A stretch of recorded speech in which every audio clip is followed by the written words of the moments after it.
Here's to the finest crew in Starfleet. When it comes to my crew, you won't get any argument from me. This is a parody.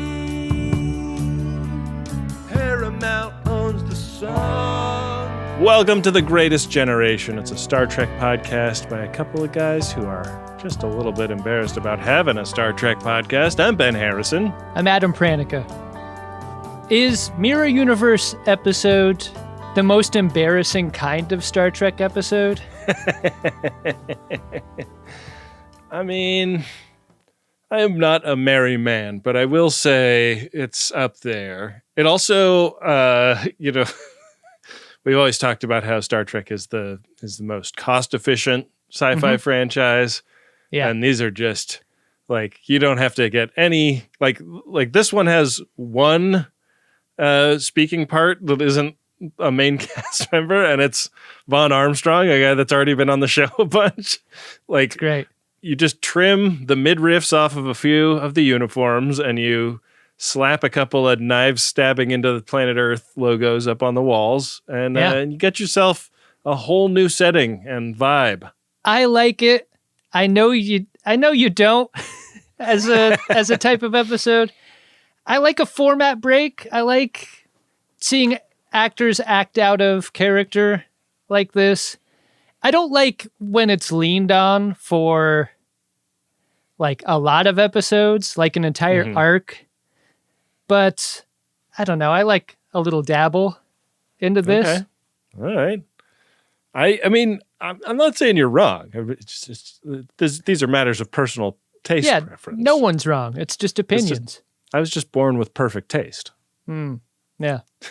I know you believe it. This episode has a reputation as being like a real favorite for those that love Enterprise as a show. So when I saw this was coming up, I was like, oh, we're finally here. I'm excited to know what everyone's on about when it comes to Enterprise Season 4, Episode 18, In a Mirror, Darkly, Part 1. Got free speech and guitars. Do you think they thought about, like, TNG happened well before this in production, but I think it would have been funny if TNG came after this. They could have called all the Reginald Barclay episodes In a Mirror Barclay. Right? Yeah. That could work. Yeah. In a Mirror Broccoli. Poor broccoli. And it's like Stefan Urkel, Reginald Barclay, like he's so fucking cool. He steps into that agonizer booth and he steps out totally changed. What a glow up. I'm proud of you, Reg. I thought this episode started out in that way you were describing in the Marin. Like, props to Star Trek for making it cool to just recycle what you got. You own all this footage. This footage from Star Trek First Contact. You have it, you own it. It's probably not hard to get and repurpose. I loved the peppering in of a couple of shots of bedraggled Montana extras that weren't in the movie just to like help them cut around a little bit and use this for what it is. Because like our whole cold open is made up of like those shots of new extras in clothes that are made to look like the kinds of clothes that other people in Bozeman were wearing in First Contact. Footage that they already have, and then like one shot of a guy pulling a rifle out from under his jacket and a Vulcan flying backwards. I love how we sit in this moment for like over a minute. Like we're watching the end of First Contact, the movie. The Vulcan ship lands. Zephram Cochrane goes out to greet. We get the hood thing and the hands thing. And when Zephram Cochrane rolls out and can't do the finger thing right, oh, this pisses him off. He's so mad. He's been made to look like an idiot out there.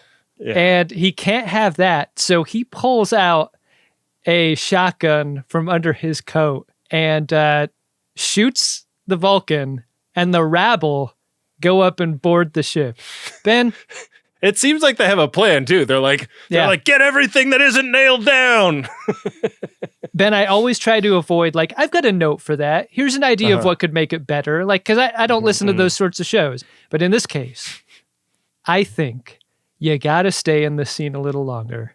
Maybe elliptically cut to later, where Zephram Cochrane is celebrating his plunder. Put some quarters in the juke. Yeah. And it's not Ooby Dooby. The question I have for you is, what is Mirror Universe Ooby Dooby? What's the song to celebrate what just happened? Shit. I think it's Welcome to the Jungle. Okay. Could you imagine the beginning guitar sting to that into theme? It'd be killer. I was thinking like Kill Amanda, Watch Him Die kind of vibes. Yeah. I was noticing that one thing that they weren't doing was cutting to the reacts of Alfre Woodard and the TNG crew as Zephram Cochrane went up, because I think once they shoot the Vulcan, you would also need to have them going like, hey, yeah, fuck yeah, you know? How great would that have been? That would have been great if they'd, you know, like, Frakes is picking up the phone in this era. We know he's picking up the phone in this era. We've seen Mirror Universe TNG characters in comics before. JK did a great job in depicting them. Like, in my mind, I can see them react to this moment. In my mind, I can see them killing us. Yeah. We go into a theme, a reimagined Mirror Universe depiction of darkness of the heart, I guess. And it is real Man in the High Castle shit with the visuals throughout. Yeah. Did you ever watch that show? I watched, I think the first season of that. Yeah. Like doing a good job of using stuff that was already in the series, but also like some new effects shots and stuff, and some, you know, archival footage of war. Recontextualizing, you know, pre-existing shootouts and stuff. Yeah. Suddenly it looks like the beginning of an evil show. Is this show awesome now? Because it's so over the top. Like, it is just... It's amazing. I don't remember what the opening credits package for Space Above and Beyond looked like, but I can't imagine it looking super different from this. If you played the score from that theme underneath this visual package, absolutely. I think that's what you get. Big fun. So we get a captain's log, and it's a different captain's voice than we're expecting. It is evil sexual icon Captain Forrest. Sorry, John. He and Major Reed and the doctor are having a little confab to check out their new invention. It's the agonizer booth. Archer's there too, but he's the first officer. They're showing this this great new technology for making people feel horrific pain. And they're demonstrating it on a Tellarite crew member who we don't even think maybe even did anything. I gotta say, if you're just coming up with creative ideas of what sort of alien could be your guinea pig. Fun. Tellarite's it, right? Because they got those pig noses. Do you think when Tellarites are excited, they say, "Hooey, hooey, hooey, hooey, hooey"? That is not the sound coming from this agonizer. Yeah. I think you enjoy your work too much, Doctor. And we learn a little bit about it. You know, ordinarily, you torture a person, the brain can kind of shut it off. You reach a threshold with it where it stops being painful. This agonizer booth has a technology where it makes it different. As soon as you get tired of it being one way, it's going to change into a different way. So it always keeps you in pain. It's the CrossFit of keeping you in pain. If it was the Orange Theory of keeping you in pain, like as soon as you stopped feeling the pain, like you'd get a phone call from the agonizer operator that's like, "Hey, are you coming to the agonizer booth? We signed you up for a session. You can't flake out on us." As they break up this meeting, Archer grabs his captain's elbow in the hallway and is like, "Hey, I got a line on some tech that will give us a huge tactical advantage in the war against the rebellion. And all we got to do is a little trip into Tholian space to get it. What do you say, Cap? I love Forrest here because his react isn't about whether or not it's a good idea. It's the why. He thinks that Archer is being a little bit of a tryhard and a ladder climber. Yeah. You see, this is your big chance, don't you? The only reason he wants to do this is to look cool in front of the Admiral. This newfound ambition is not a good look, in Forrest's opinion. And he doesn't like that Archer is not accepting the first no also. Like, you know, he's like, no, like, we're not going to do that, and starts walking away. And Archer's like, but wait, let me try and convince you one more time. And he's like, no, shut up.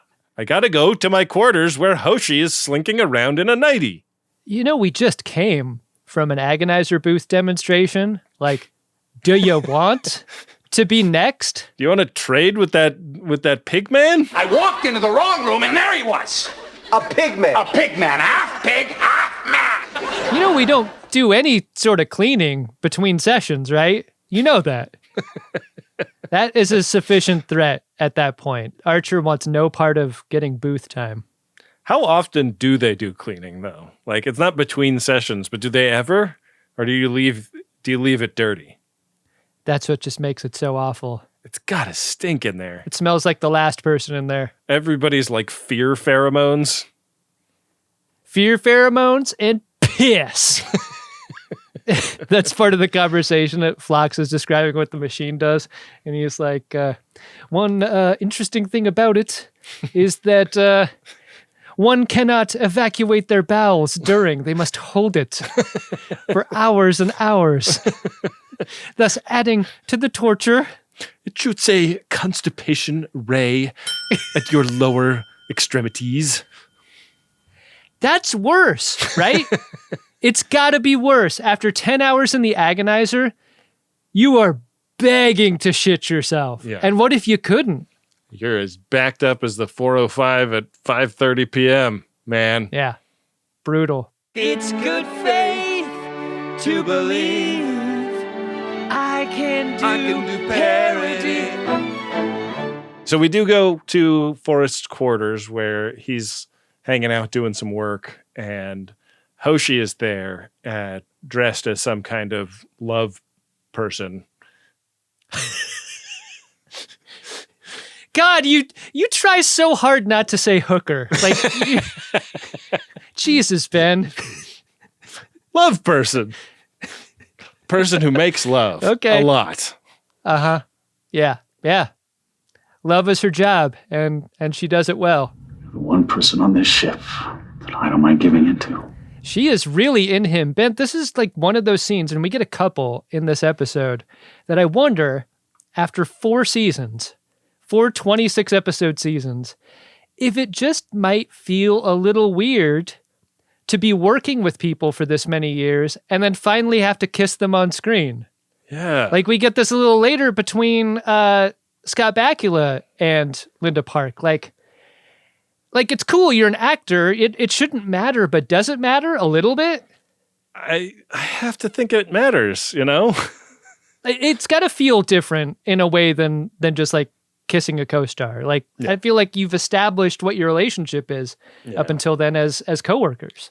Well, let's just say Linda Park doesn't have the most dignified role to play in this episode, but I think she does it really capably and is a very interesting version of Hoshi, I think. Linda Park's portrayal of Hoshi up until now, in the regular universe, we could say, made me feel as though everything she did had an angle, because she's a smart, capable person. Yeah. Like, when she's trusted with information, like in this scene, Forrest is like sharing results of military conquest with her. I had it in the back of my mind. I'm like, oh, she's going to use this somehow to better her own position. So I never like felt sorry for her in that way. Like, I always felt like she had something working. No, she's happy to be here. She's the only person on board that doesn't want to kill Forrest, and is disappointed when he tells her that the war is going far worse for the Empire than is generally known. But that doesn't make her any less horny for him. No. Later on, Forrest is just trying to go to work when there's an assassination attempt in the corridor. This one's led by Archer and some Makos, and Reed and Mayweather are there. Yeah. Reed just wants to kill him once they have him in custody, but Archer wants him taken to the brig alive. And this... Everyone's haircuts in this episode are a little different. Like, Archer's got that short, spiky look. Trip's got a longer, spiky look that we see later. Huge amount of gel gets used. Mayweather has got what I'm going to call Widowmaker's peak. It is just like a pointy point on his forehead. It looks like it could poke your eye out. It looks like an SNL sketch that Chris Rock is in, like back in the mid 90s. Like, the hairpiece is unintentionally funny here. Yeah, yeah. I almost didn't recognize Mayweather as one of the Makos. Yeah. And then we go to the bridge and we meet long hair T'Pol with all of her midriff on display. I feel like she is wearing a uniform with pants so low cut that Britney Spears would turn them down in this era of TV. Yeah. Like, they are so fucking low. They are like what everyone was going for in this era. Like, only T'Pol was able to actually achieve a pant cut this low. Like, I'm both aroused and impressed. Like, and it's probably 50-50. I just can't figure it out.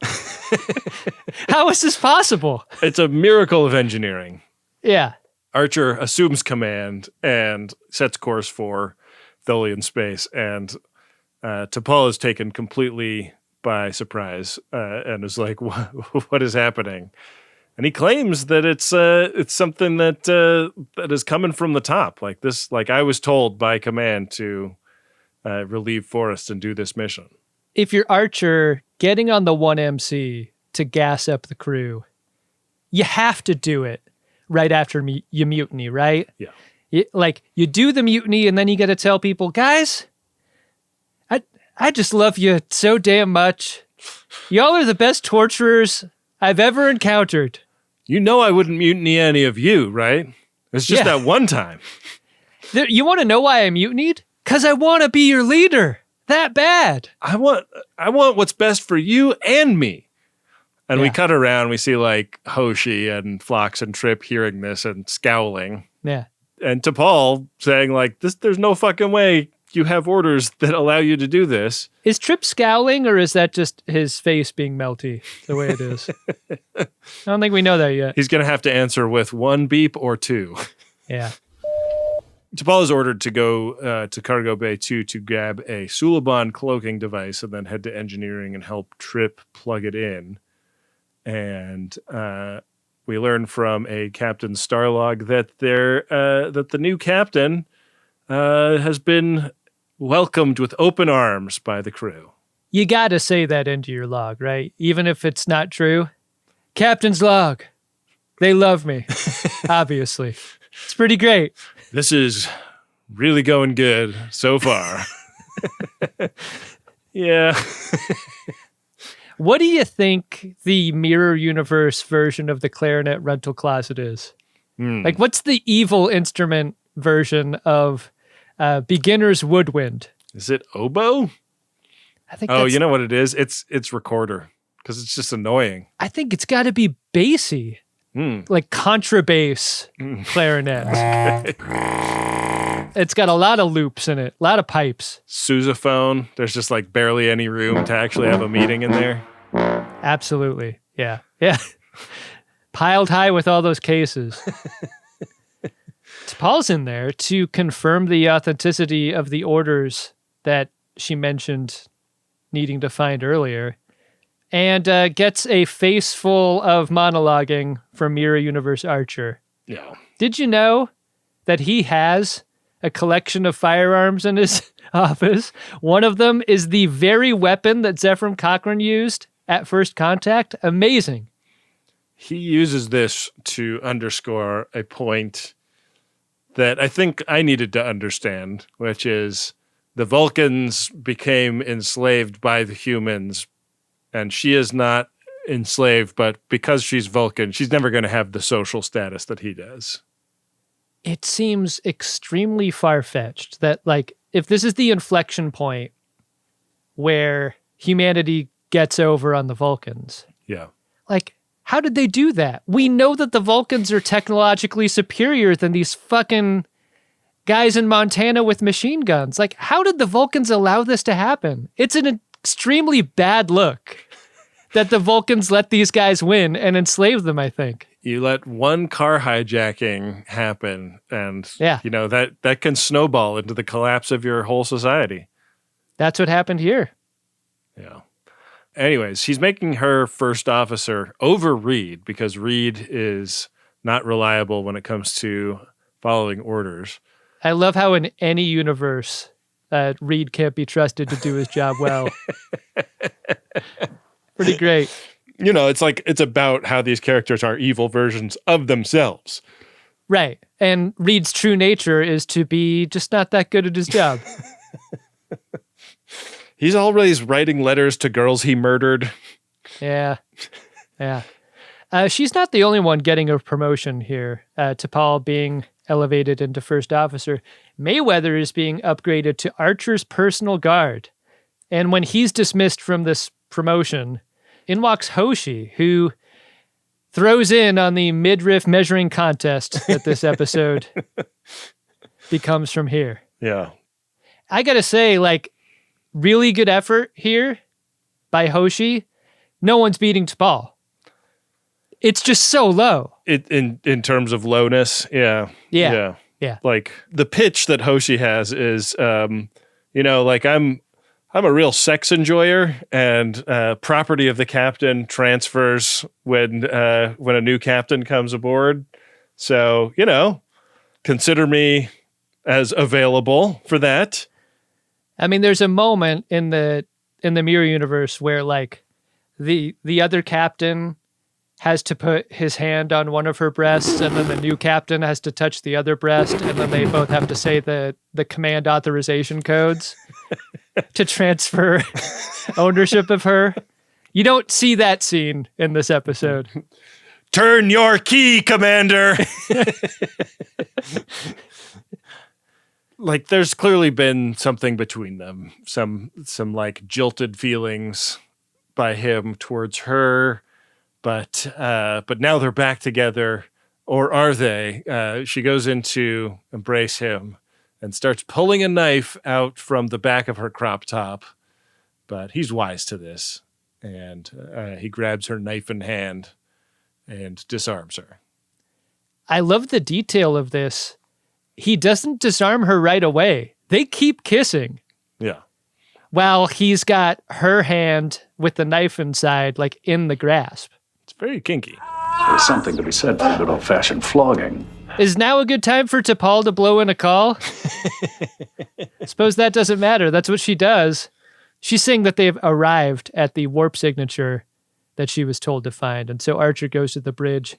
2 straight episodes of Archer tucking it into his waistband. About that. The ship that they are tracking is a Tholian ship, and it seems like they're shot to disable it, maybe hit a little too hard or something, or maybe the occupant started whispering self-destruct commands into the computer because there's a reactor overload, and we get one of our classic beam the pilot out just in time for the ship to blow up.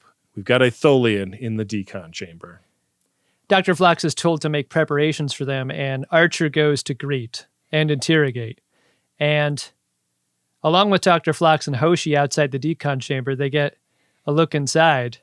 Real insect Ghost Rider visuals to them, don't you think? Yeah. Looks to be a little bit on fire. It's got to be some way. 400 degrees in there for the Tholian. Mm-hmm. They have really extreme life support needs.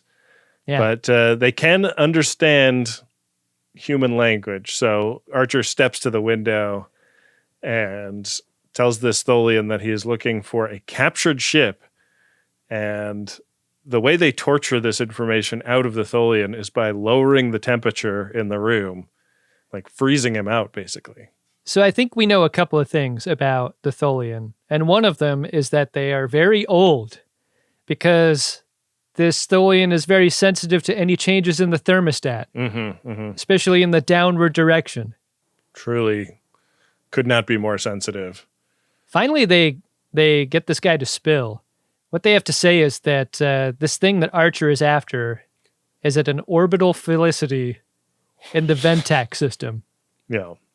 And then there's this weird noise, which is interpreted as being a short-range distress signal. They can't just have a Tholian on board emitting a short-range distress signal, and it seems like it may be coming from his birdie, so Flock's gonna knock you out. Where even is the keister on this thing? Yeah. If they keistered a distress signal, I didn't see it. Not everyone keeps their keister in the same place, Captain. I know.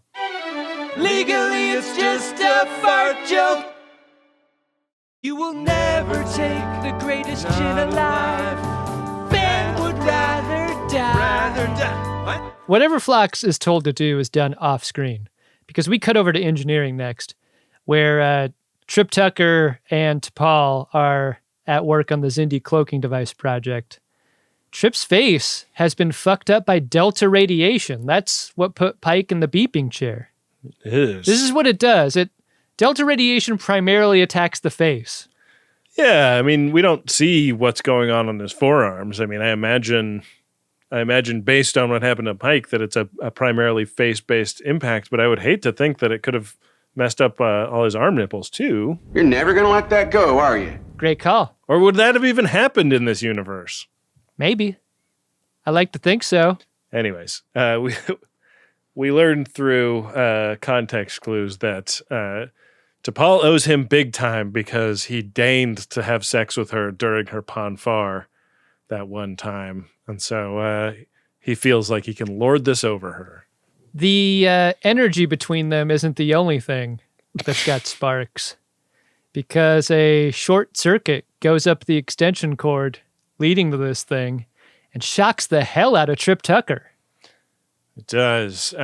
He's like pulling the cable out of the cloaking device as the surge happens. You got to use a stick for this, right? I know. Like, you can't just go up and yank it. Bad engineering by Trip, but it's also just suspicious as hell. Like, why would there be a power surge that specifically disables the cloaking device that is so crucial to this mission? And Archer goes to the brig to ask former captain, sexual icon, Mr. Forrest, who would have had access to wooden shoes on the ship. Hence the word sabotage. Forrest denies being involved at all in this situation. There's like some talk of like there must be other spies on board the ship, like people that are loyal to the Admiralty that report back to them independent of the captain to make sure things are going the way they're supposed to be going. This is something that seems unlikely to Admiral Forrest here also. He's like, not on my ship. Everyone loves me. I mean, outside of the one mutiny that just happened recently, like, I want to say most people have been down with me as captain. To a man, minus all of the mutineers, I am mega popular as captain. And Archer's like, all right, well, we'll just toss your quarters, and orders Mayweather to head to Forrest's quarters to see if he can figure out who the former captain is working with. And when he does this, Forrest threatens Mayweather with you're going to be in way more trouble if you keep helping him versus if you just stop now. I wonder if this is motivated at all by someone quite naturally not wanting a stranger to go through their things, not wanting them to find maybe certain stuff that could embarrass you. Go to his quarters, search his personal files. Follow his orders and you'll be executed as a co-conspirator. Now, they're going to look like clarinet cases when you go into my room. Just don't open them. I promise that there is no evidence of anything in there. It's a horny universe, Ben. Yeah. Consider the potential of that.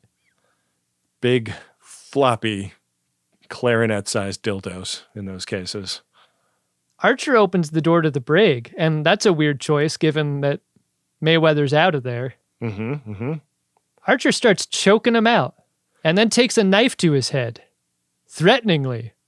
And the thing that saves his life is talking about Hoshi, never forgiving him if Archer kills Forrest here. Pretty big leverage, I think, if you're still in love with Hoshi, if you're Archer. This is convincing. I also like the like theme that runs through their relationship between Forrest and Archer being that like Forrest liked Archer because he was not ambitious. He was like capable without wanting anything for himself. Yeah. It just seems like you would have to be nuts to believe that about anybody in the Mirror Universe. Very true. Yeah. Anyways, Reed knows how the saboteur worked, but not who. He's like, there's, somebody disabled this one thing. Seems like the kind of thing Trip Tucker would have done. So we smash cut to Trip Tucker in the agonizer booth being accused of working for the Admiralty, which is what Archer suspects.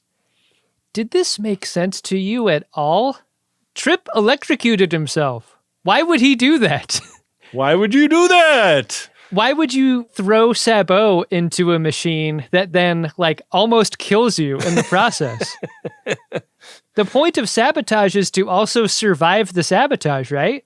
Yeah, I mean, maybe their suspicion is that he pulled the cable out to make himself look innocent when in fact he is not. Because there's a little bit of dialogue later that mentions this wasn't even that good of a job of sabotage. Trip, if he were really into it, would sabotage much better. Yeah. He's skilled. He's a skilled engineer even in this universe. And he denies all of this. And so he's going to get just all the agony he can eat. And we cut to a post-coital Archer and Hoshi. Hasn't been that good in a long time. Talking shop, though.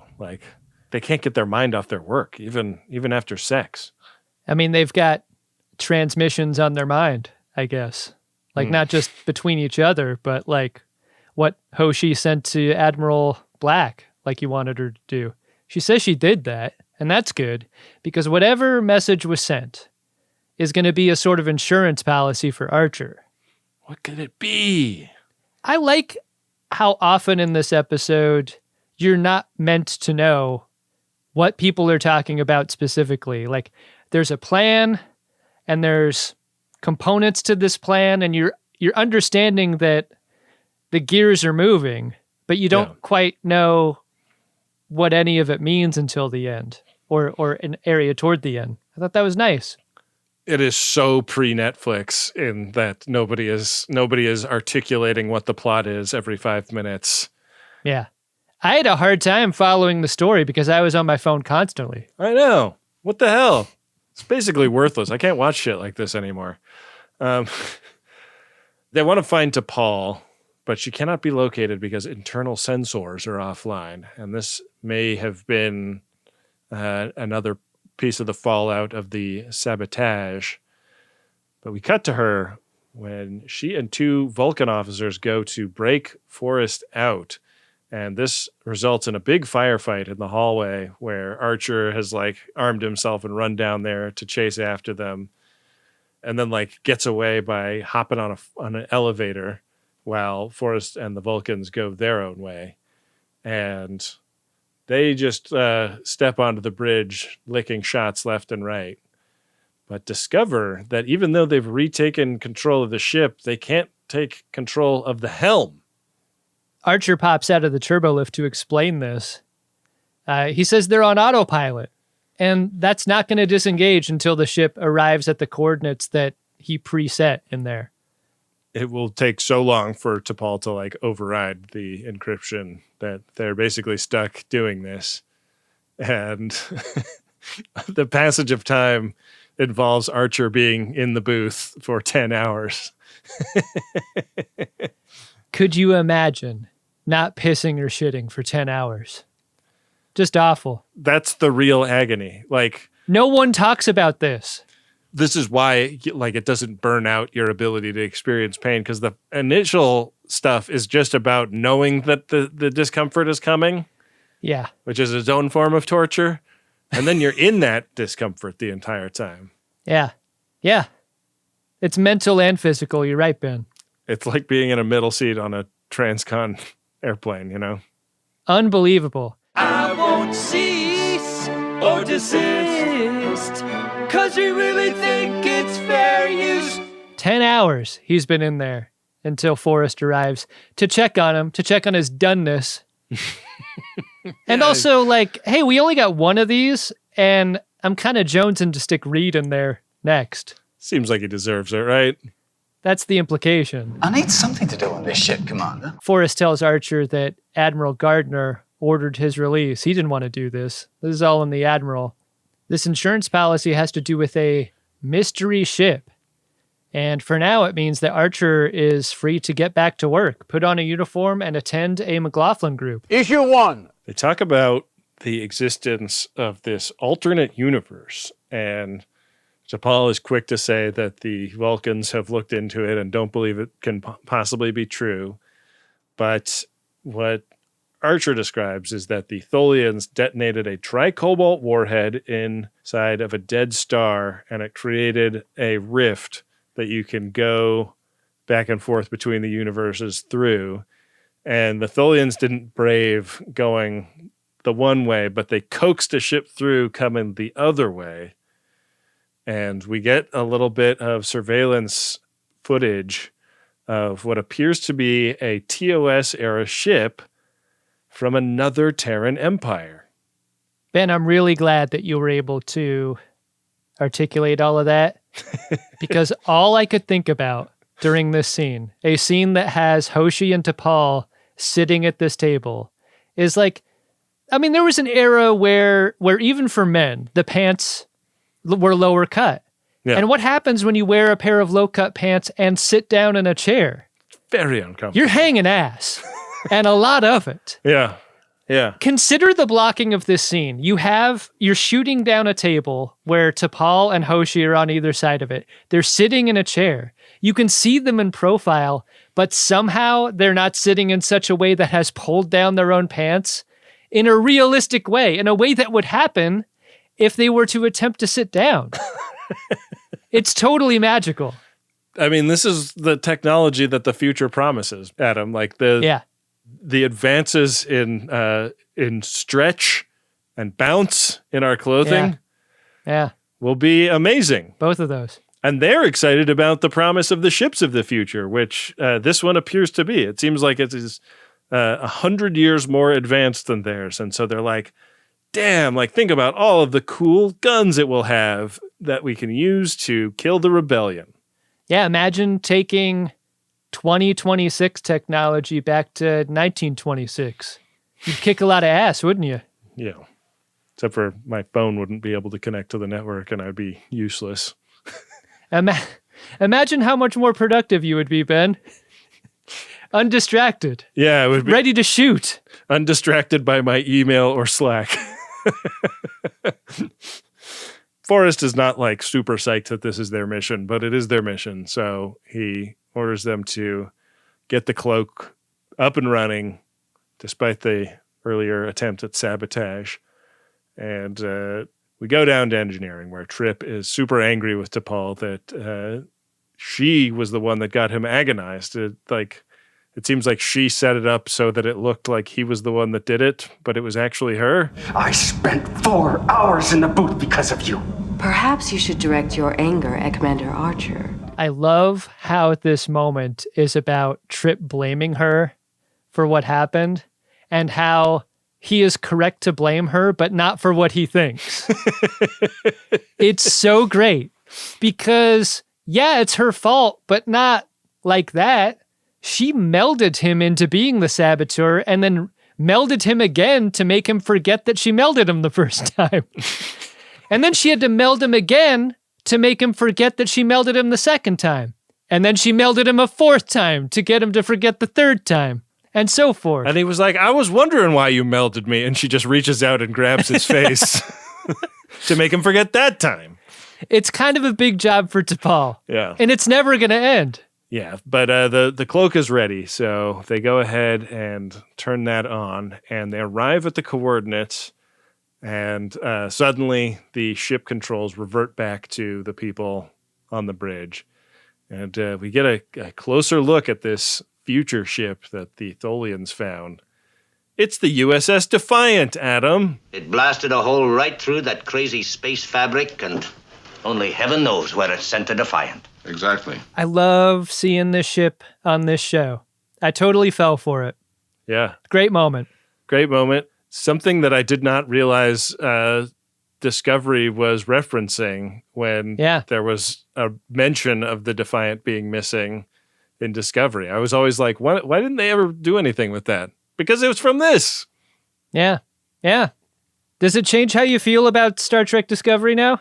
I think that was the last problem that I had with Discovery, and that's been solved now. Great. Yeah. We get a second McLaughlin group. Issue 2. Where T'Pol reports that there are only a few aliens aboard, no humans that they can tell. And the aliens seem to be concentrated in the drive section of the Defiant. So, yeah, no sign of the crew. And they're looking at some specs on this ship, and they're like, damn, this thing can really move. Pretty exciting possibilities here. I mean, you gotta assemble an assault team to go over there. And who better to lead it than Archer?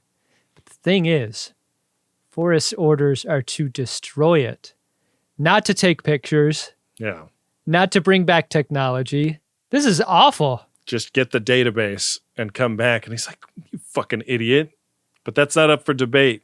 What Archer doesn't know is that Forrest is going to stick to Paul on this mission too to make sure that Archer doesn't survive it. It's looking pretty grim for old Archer. It's also looking grim on the Defiant. Like when they beam over there, the Dustbuster Club is wearing the EV suits. They find folks in TOS uniforms on the ground. They've got TOS weapons. Everyone's dead. It's dead and dark over there. Yeah. Archer gets himself a super phaser from the future, which I like to read, offering to carry that for him. Yeah. No thanks. I'll keep this one. Yeah. Back on the Enterprise, Fox is doing his best to try to keep this Tholian from broadcasting, but the drugs that he'd been administering just aren't working anymore. So he has to freeze the Tholian to death, which he does, but unfortunately too late. It has alerted the Tholian ships. Yeah, they're headed that way, and one of them is hailing. On the Defiant, they've reached the bridge. The captain's dead. A few other people are strewn about on the ground, and Trip Tucker's pretty sure he can turn the power back on. But with those Tholians on their way, Forrest would rather just abort the mission at this point. And out in space, we kind of see why, because the Tholian web starts to be constructed. Yeah. And you know what that means, Ben. I actually don't know what that means. Once the Tholians get you in their web, you can't get out?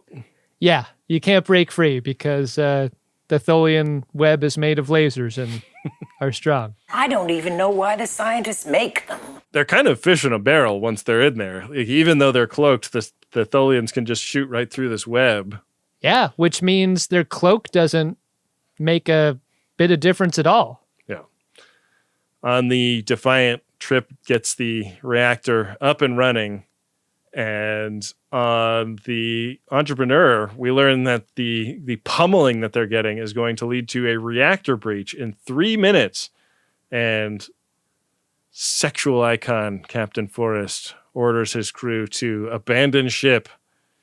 And on her way off the bridge, Hoshi's like, well, what are you doing? And he's like, I'm going to buy you some time. It seems like a very selfless and heroic act for a Mirror Universe baddie.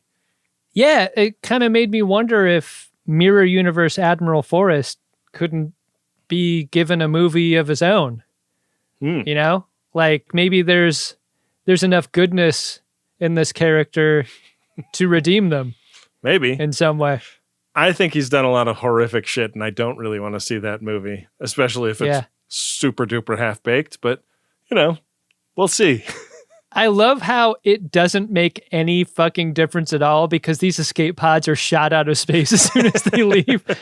I gotta tell you, if I'm ready to put down like the roller coaster over the chest brace of the escape pod and I'm looking out the window at all the other pods exploding, I'm going to go ahead and try to like slide out from underneath mine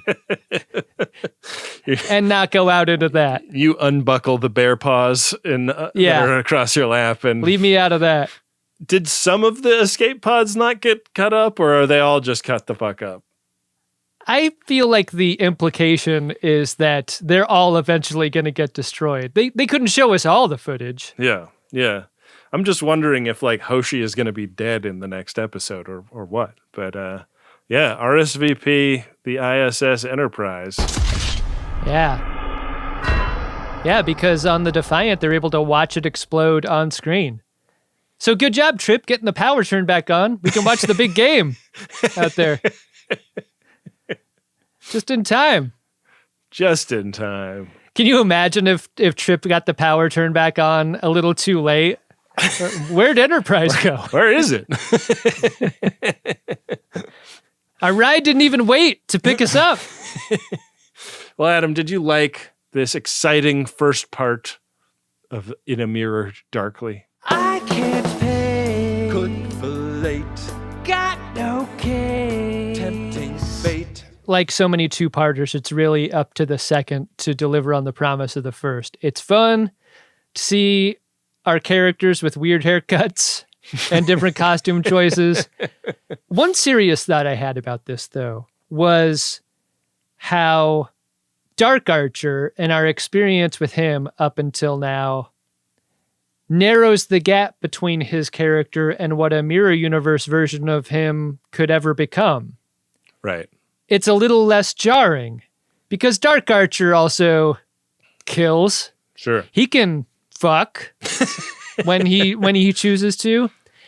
And I think that's unfortunate for a type of Star Trek episode that seeks to shake you as a viewer, to make you fear the captain that up until now you've admired in a way that I think we would have if Picard ever had this option in his character in TNG. Like a dark Picard would have been especially jarring to experience because there was very little darkness to him up until Star Trek Picard, a series that seemed to relish in that character's darkness for many seasons. So if Archer is a better and more inspirational captain, I think this episode hits a little harder. But as it is, if you only dip into Enterprise once in a while and you only saw the episodes when Archer breaks the rules or kills someone or whatever, you might not perceive much of a difference. And I thought that was interesting. Right. If you didn't catch like the opening sequence of this one, you'd be like, man, yeah, strange episode, but you know. I do like Mirror Universe episodes and I think they're campy and fun. And this one is definitely an example of that. What about you, Ben? Are we supposed to be rooting for anyone in this episode? Like, these are all bad people doing bad things to each other for bad reasons. Like, I have to assume that the goal will be to pay this off in a way that involves the Prime Universe crew or something. That is such an interesting point you bring up because it made me reconsider what I'm actually hoping for here. Yeah. And my knee-jerk response to that is, I want to see Defiant fly and kick ass. And what a weird thing to be rooting for because it's completely separate from any character being involved at all. Like, it's hero ship related. Yeah, it's just like payoff of setup. And like, I don't necessarily have a problem with it being that. Like, I feel like that could be a totally fun direction for them to go with this. And there's lots of movies that have like fucked up politics or whatever that I still like. And I'm just wondering if like Star Trek wants to have 2 episodes with fucked up politics or if they will turn this on its ear in an interesting way in the second part. Well, you'll be here to judge those politics during part 2. I'm ready to be an audience for that. I am ready to be an audience for our audience who like to send messages to each other using the Priority One inbox. Let's go find out if they are Mirror Universe messages or Prime Universe messages, Ben. Let's do it. Priority 1 message from Starfleet coming in on secured channel. Need a supplemental income. Supplemental income? Supplemental. Yeah, it's extra. The interest alone could be enough to buy this ship. Some P1s on the show today. This one's a promotional one. Friends of DeSoto, greetings from the Trek-themed fitness Facebook group, Jim Shimoda, spelled G-Y-M. Hell yeah. Inspired by Ben and Adam's pod, we're a spot to share your fitness progress in an inclusive, positive environment. Want extra motivation? Join our monthly Section 31 challenge and stack chips by earning isolinear chips you collect at home. Or do one of our fun group challenges like Planksgiving, where we engage our core and get stronger through the month. Join us and bring fitness to all friends of DeSoto everywhere. The call to action here is just join the Jim Shimoda crew on Facebook. I'm also seeing here that there's a Plank of the Heart song that exists. Did you see this? Oh, man. This got sent to BT, so I guess we have to ask him for that. We say it all the time. Send it to Bill Tilley first so he could taste it or hear it before we do. I can only assume that because he didn't send it along, he is dead. And, just because this is the cross I bear in life, I just want to apologize for the toxic masculinity coded live read I gave to that copy. I know that the Jim Shimoda group is not about like that kind of fitness. It's about everybody, and it's not just about super gym bro fitness. What are you talking about? That was in the copy. Are you saying this is something that you gave? This is a spin that you gave to them? I felt like I was putting a stank on it that maybe they didn't intend. I think you did great. I love Jim Shimoda. I love that it started as an idea on the show and it just became a real thing. I think I'm gonna do Planksgiving. I felt a little like in my core, like my core could use some more shred. Yeah. I mean, here's what I'll say about Jim Shimoda. It is the one thing that makes me wish I still had Facebook. I've been off Facebook for nearly a decade. Yeah. That's the one thing I would go back for. Well, if you're on Facebook right now, join Jim Shimoda. And if you don't have a Facebook account, listen to Ben. Start a Facebook account now and join Jim Shimoda. Ben, we've got another promotional Priority One message here. Here's how that goes. FODs, hire me, please. I'm a Nashville area engineer with over 10 years experience in system administration, cloud engineering, DevSecOps, and site reliability engineering. I'm open to local or remote opportunities. And the call to action here is you can check out Josh Cooley's resume at hire.cooley.tech. That's hire.cooley.tech. And you can contact them at josh@cooley.tech. Those are the same spellings that I just gave a moment ago. Yeah, it doesn't have an alt spelling of his website for his email handle. You were just talking about how self-conscious you were about your read for Jim Shimoda. I feel like I made mine a little too sad. Josh shouldn't be sad. Anyone would be lucky to have Josh Cooley on their team. I should have said, FODs, hire me or you'll regret it. Don't let this opportunity pass you by. I don't know anything about technology. Like, I have friends that work in tech, but I don't personally have a lot of contact with it. So when I see something like DevSecOps, all I picture is like a guy with like a Mountain Dew t-shirt, like creeping through the jungle, knifing Viet Cong, Yeah, it seems like it's video game related, like a Call of Duty thing. So if you're into somebody that can get your database cleaned up and do some wet work, Josh@cooley.tech. Yeah, don't miss out on this exciting opportunity to get in on the ground floor of Josh Cooley. I think this is great. What a great use of a promotional priority one message here, Ben. I hope Josh Cooley gets the greatest gen bump. You know why it's called promotional priority one message? Mm-hmm. The use that Josh has right here. He's looking for a promotion in his career.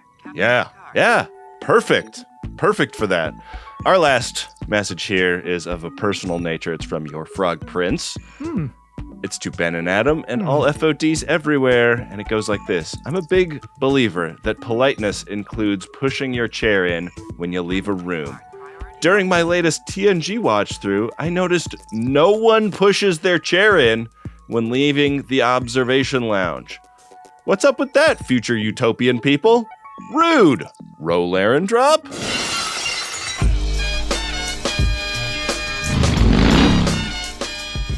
Here's a hot take, Adam. Maybe everything is secretly a little bit of a robot in the future, and the chairs like go back to one after you leave the room. I love this idea. I love it. Like, there's a lot of fear in modern society about like the robots taking over the intelligences of an artificial nature, enslaving us, taking over our society. What if all AI is, or should be, is just the little stuff? Just push my chair in, Claude. I think that's worth burning down a few rainforests for, you know? I know. I mean, it's better than burning them down for nothing. Yeah. Let's get something out of it. Let's get something out of it. I don't have to think about where my chair goes after I leave a room. That's handled. I always push my chair back in. When I'm in a movie theater or a baseball game, I always try to make sure that the little bottom seat flips up. That's very satisfying. I know you're walking out of there with your empty popcorn bucket and sody pop and putting it in the trash receptacle. 1000% of the time, I'm packing it in and packing it out. I'm not a monster. Leave no trace. Don't be a monster. Go to MaximumFun.org/Jumbotron. Get a priority one message for yourself, either of a personal or a promotional nature. I think you've seen the vast breadth of possibilities available to you. Maybe on this episode more than ever. And every kind of them goes a long way in supporting the production of our shows. Do it. Hey, Ben. What's that, Adam? Did you find yourself a drunk Shimoda this episode? Incredible. Drunk Shimoda! Yeah, I think I'll give it to Trip for not noticing that second meld. I mean, I don't know how melds work, but it seems like you'd have to erase forward a little bit. Yeah. To like, he wouldn't remember your fingers coming off of his face. I love how the story is so emblematic of just how much power T'Pol has over someone who might have a crush on her. It's so fucked up. I think that's what makes mine T'Pol. Okay. Look at her. Diabolical. Fun with the long hair, too. Like a fun change-up. Long hair, short pants. Sort of makes you wonder why the Prime Universe Starfleet didn't go for outfits like this for the female officers, you know? Yeah, really does. Make you wonder. Show off the prowess of Earth technology with pants that don't show crack when you sit down, despite how low cut they are. I still can't believe there was no crack in that scene. You know there's crack, you're just not seeing it in the frame. Faith of the fart.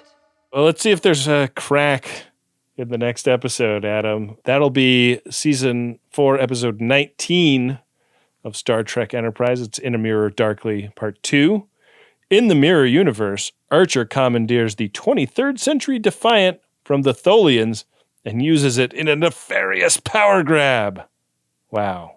All right, and I'm going to go to gach.biz/game, Game of Buttholes, Will of the Riker, Quantum Leap, to roll this bone, see how we will be watching the aforementioned episode.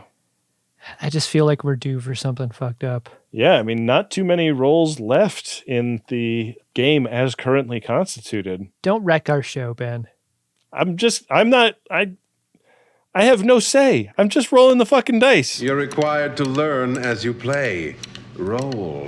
I feel like we're at a craps table and like everything's been going good, and then like someone rolls in with just the wrong energy. Like buying into the middle of the table when the point's already established. Like, whoa, we had a thing going here. Well, Adam, you'll be pleased to know that I just rolled a 65. Chula! Did I win? Hardly. Landing us on square 49. Okay. It's a regular episode. Woo! Yeah. I'm gonna cash out and turn my chips into money and go have a drink. Feel like we got away with one there. Well, excited about next week's app. Excited about all of the friends of DeSoto who support us every month by going to MaximumFun.org/join. And very grateful for those people, as we are for the hard work of Windy Pretty, our producer and editor, Rob Adler, the editor-in-chief of The Greatest Newsletter, which comes out every month. You can sign up for that at greatesttrek.com. Got to thank Bill Tilley, the card daddy, helping Rob run the @GreatestTrek social media accounts.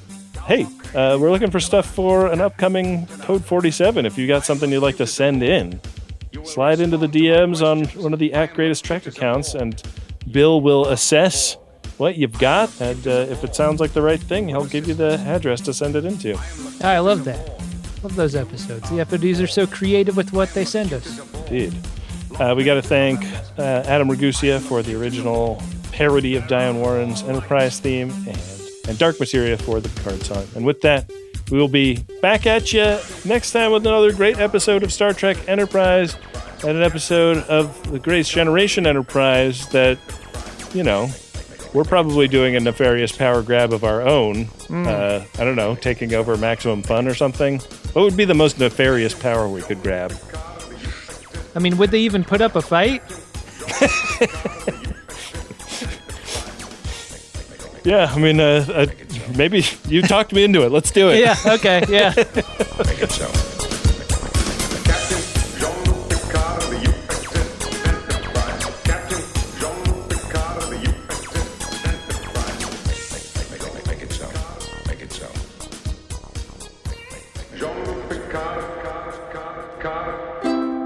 Maximum Fun, a worker-owned network of artist-owned shows, supported directly by you.